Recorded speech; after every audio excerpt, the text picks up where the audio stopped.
মরুগো, ওর উচিত শিক্ষা হবে। ছেলেটা আবার কি বলছিল, দুপুরবেলা খেয়ে যাবেন, আদিক্ষেতা। না না, তুমি যাবে না, আমি বলে দিচ্ছি, তোমার এই কাজ বন্ধ। দেখুন মা, সবাই তো সমান হয় না।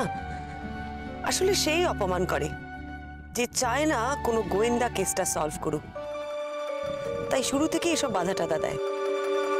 ওসব গায়ে মাখলে চলে না। সে অপমান করে না বুঝলাম, কিন্তু ওই বুড়োটাকে তো তুমি বাঁচাতে গেছো, যার জন্য চুরি করো সেই বলে চোর।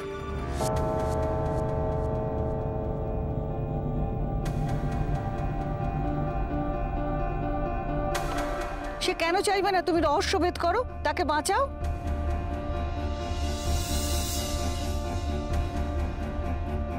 সেটাই তো আমি ভাবছি মা।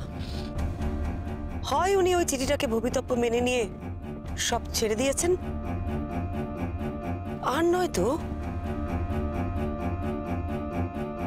আর না হয়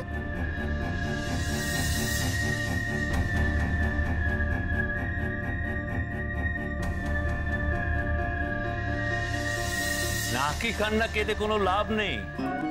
নিয়তি কেন বদ্ধতে, ঘটিবে যা আছে ঘটিবার। আমার তো আমাকে নিয়ে চিন্তা নয়, আমার যাওয়ার চলে যাব।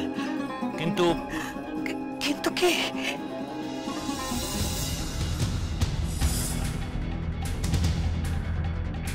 নিজের মৃত্যু নিয়ে ওনার চিন্তা নেই, তার চেয়ে অনেক বড় ভাবনা এখন রয়েছে ওনার। কি সেটা?